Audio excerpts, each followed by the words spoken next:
What up, y'all? Today I'm talking about the 6 things that I've learned from dealing with my own depression. Before I get into it, I want to put a disclaimer out like, yo, if you're struggling with something, get help. It's okay not to be okay. We can't heal properly if we don't get help. If we just holding on to things and we letting it fester, don't do that. If you're struggling and you feel like you want to take your own life or harm someone else or any of that, get help. Call the suicide hotline. Go seek a therapist, go seek a coach, whatever you need to do. Get that help. What up, family? It's your favorite coach, Javon Wooden from Live Not Loathe.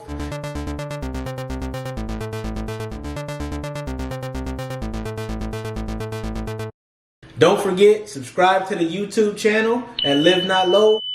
Follow me on IG and Facebook at Live Not Loathe. I'm dropping videos every Thursday at 6 p.m. Eastern Time and every Sunday at noon Eastern Time for can't miss content on how you can obtain your purposeful and fulfilling life. Now, let's get into it. Number 1, vulnerability is strength. I always say this because I've recognized that. I was the same type of person, like I would keep everything to myself. I would cry, like try to go somewhere else and cry because I didn't want to shed my tears in front of people. I didn't want them thinking I was weak. I didn't want them thinking that they could play me in some way. And I had all this anger in me.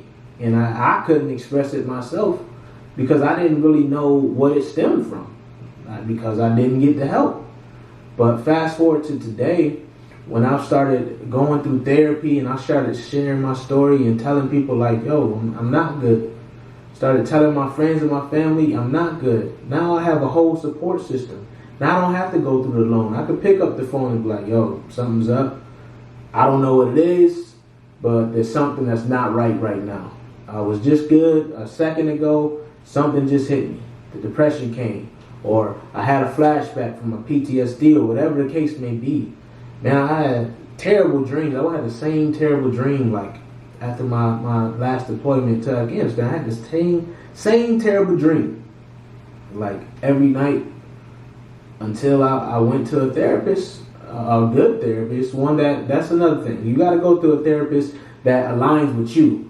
Right? It can't just be anyone. They got to align with you and be able to feel you and have that, and y'all have the right energy between one another. So it might take a few. So don't give up after just 1 or 2 therapists. Go find the one that works for you. Alright, but I went to this therapist and she diagnosed the dream and she told me like why I kept having the same dream. And one of the questions she asked me was like, yo, do you die at the end? Do you see what happens in the end? I'm like, nah, I don't. And she said that's because you have unfinished thoughts in your head. And that's why you keep having this recurring dream. You have unfinished thoughts. You probably felt like, what happened, you could have changed it. Well, I couldn't. And that's what I needed to let go. So go get the help. Go see what that unfinished business you may be having from your past could be. And then you'll be amazed at how you might be able to move forward. Now, there's no silver bullet for this mental health that we have, or that people suffer from. But it's an ongoing battle, right? Number 2, gratitude is a not so secret weapon. And why do I say that? Because when I wake up every day and I tell God why I'm thankful, or I take my little walk, my 30-minute walk that I like to do in the morning, and I'm like, yo, I'm thankful for my family. I'm thankful for the breath in my lungs. I'm thankful that I get another chance at life, another opportunity. I'm thankful for my dog. Whatever it is that you're grateful for, show it. Say it. Remind yourself that you have some good in your life, that you have things to live for, and that you have a reason to keep going through this battle day in and day out, because that's what it truly is. It's a battle. You have to decide that you want it. You have to decide that you want to write your own story, that you will not let this thing beat you. Be thankful that you have life, that you have breath in your lungs. because this is a blessing. And we have people around us that love us, that support us, and we can do great things once we realize that we are blessed.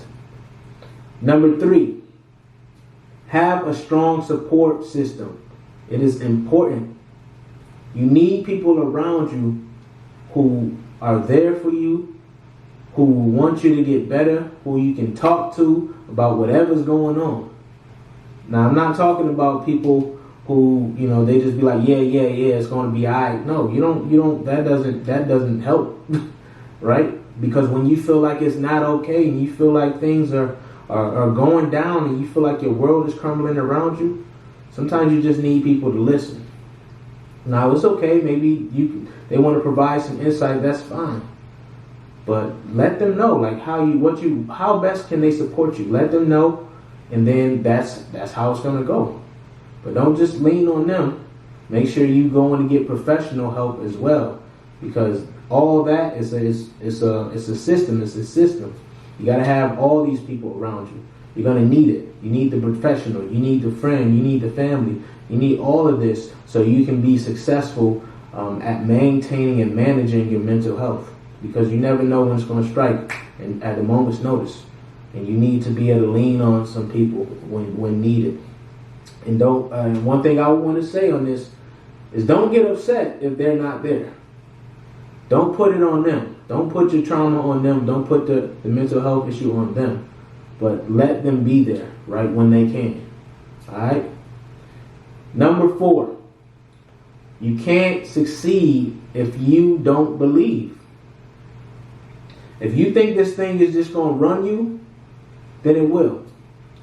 If you think that life is over, then it is. You got to believe that there's more to this thing. You got to believe that there's some joy in you. You got to create that happiness. Happiness comes from within. Joy is external.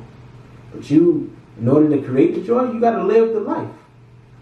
I'm talking about actually doing things that you enjoy, actually doing things that put a smile on your face, actually being with the people that matter, that you love, and actually loving yourself. Believe that life offers beauty, that everything isn't so ugly. That'll get you through. Remind yourself every day, there is beauty in this world. And if you're feeling down, don't look at the negatives. Turn that music up, or turn whatever it is that makes you happy. Go do it. Get up from the computer, get up from the couch watching that sad movie, go outside, get some energy, walk, whatever the case may be. Go work out. Do things that really make you feel good and excite you. Number 5, breathing is necessary for more than just staying alive. Yeah, I know that sounds duh, right? That's what you want to say to me. But some of us don't know that. Some of us hold our breath for the negative things that's going to come. We just waiting for it. We like, damn, I know that even though these things are going for me well, something's going to come up for me. Something's going to come take this. This is too good. We do that in relationships. Oh, this person is too good. There's no way this was meant for me. Take a breath. Breathe. Because it was meant for you. And when you feel down for any other reason, breathe. Take a breath. Go back to being grateful. Go back to being thankful. Go back to realizing that life is actually better than what you think it is. Breathe. Allow yourself to take in that life. Allow yourself to really see how amazing it is when you open your eyes and truly look. Not just focus on the negative, but when you truly look at what life has been offering to you. Because a lot of times, it's not that bad. I do a journal exercise. I've been slacking. I'm trying to get back on it, y'all. But I do a journal exercise where after I write about my day, I'll put a number on the top, 1 through 10.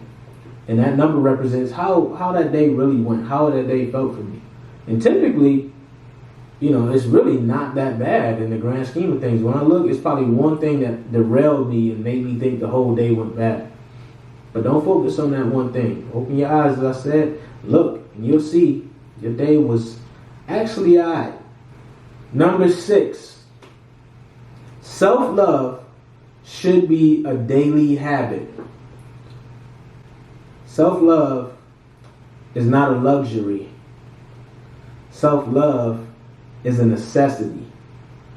And we have to change this. We have to change this, like, whatever self-love is. It could be getting a massage. It could be sitting on the couch watching your favorite show. It could be cooking a nice meal. Whatever it is, incorporate a healthy self-love habit into your daily routine.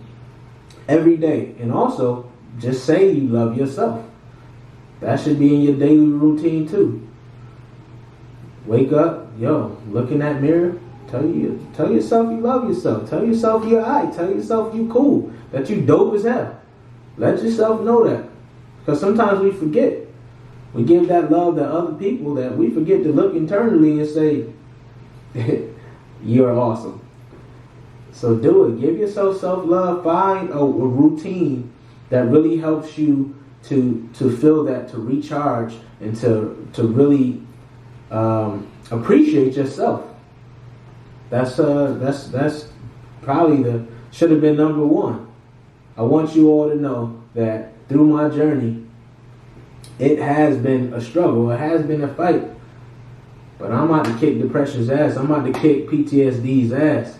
These mental health issues ain't running this guy. Alright? And I don't want it to run you. If you have issues, reach out to me. You can DM me on Instagram. You can hit me up on Facebook. You can call the number on my website. You can email me. There's so many ways to reach out to me. Hit me up. Even if it's in the comments on this YouTube channel. But before you leave, make sure you subscribe, like, comment, share. Show your guys some love. Alright? Peace.